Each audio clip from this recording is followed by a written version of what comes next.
Hello, ഇന്ന് വളരെ എളുപ്പത്തിൽ തയ്യാറാക്കാൻ പറ്റുന്ന ഹോട്ട് ചോക്ലേറ്റ് കേക്കാണ് കേട്ടോ ഉണ്ടാക്കിയത്. ഇന്നൊരു ചെറിയ പ്രത്യേകതയുണ്ട്. ഞങ്ങളുടെ എൻഗേജ്മെൻറ്റ് കഴിഞ്ഞിട്ട് 8 വർഷമായി. അപ്പോൾ അതുകൊണ്ട് ഇന്നൊരു കേക്ക് ഉണ്ടാക്കാമെന്ന് വിചാരിച്ചു. വളരെ എളുപ്പത്തിൽ തയ്യാറാക്കാം പാനിൽ തന്നെ.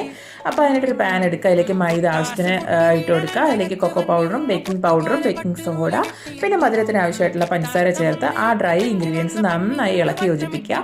എന്നിട്ട് അതിലേക്ക് 2 മുട്ട പൊട്ടിച്ചൊഴിക്കുക. പിന്നെ 1 ടേബിൾ സ്പൂൺ വാനില എസൻസും 1 ടേബിൾ സ്പൂൺ സൺഫ്ലവർ ഓയിലും കൂടി ഒഴിച്ചു കൊടുത്തിട്ടുണ്ട്. എന്നിട്ട് അതിലേക്ക് ചെറിയ ചൂടുള്ള പാല് കുറച്ചായി ഒഴിച്ചു കൊടുത്ത് ആ ഡ്രൈ ഇൻഗ്രീഡിയൻസിൽ നന്നായി മിക്സ് ചെയ്തെടുത്ത് ഈ ഒരു കൺസിസ്റ്റൻസി ആവുമ്പോഴേക്കും നമ്മുടെ ബാറ്റർ ഇവിടെ റെഡിയായി കഴിഞ്ഞു. ഇനി അതിൻ്റെ സൈഡൊക്കെ ഒന്ന് നീറ്റാക്കിയ ശേഷം അതേ പാനിൽ തന്നെ ഒരു 15 മിനിറ്റ് ആകുമ്പോൾ കേക്ക് റെഡിയാകും കേട്ടോ. ആ സമയത്ത് ഞാൻ ചോക്ലേറ്റ് ഗനാഷ് ഉണ്ടാക്കിയിട്ടുണ്ടായിരുന്നേ. അപ്പോൾ ഇതാ കുത്തി നോക്കിയപ്പോഴേക്കും വെന്ത് കിട്ടിയിട്ടുണ്ട്. ഒരു 15 മിനിറ്റ് ആയപ്പോഴേക്കും കേക്ക് ബേക്ക് ആയിട്ടുണ്ട്.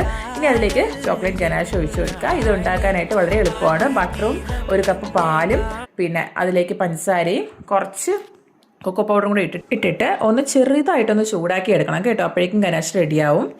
അപ്പോഴേക്കും കേക്ക് റെഡി ആയിട്ടുണ്ട്. അതിൻ്റെ പുറത്ത് ഞാൻ കുറച്ച് കൊക്കോ പൗഡർ തൂവി ഒരു ഡയറി മിൽക്കിൻ്റെ ഒരു ചെറിയൊരു പീസും കൂടെ വെച്ചെടുത്തിട്ടുണ്ടായിരുന്നേ, കാണാനൊരു ഭംഗിക്ക്. അപ്പോൾ ഇന്നത്തെ കേക്ക് ദാശം കഴിച്ചിട്ട് അടിപൊളിയാണെന്ന് പറഞ്ഞിട്ടുണ്ട്. എല്ലാവരും ഒന്ന് ട്രൈ ചെയ്ത് നോക്കണേ.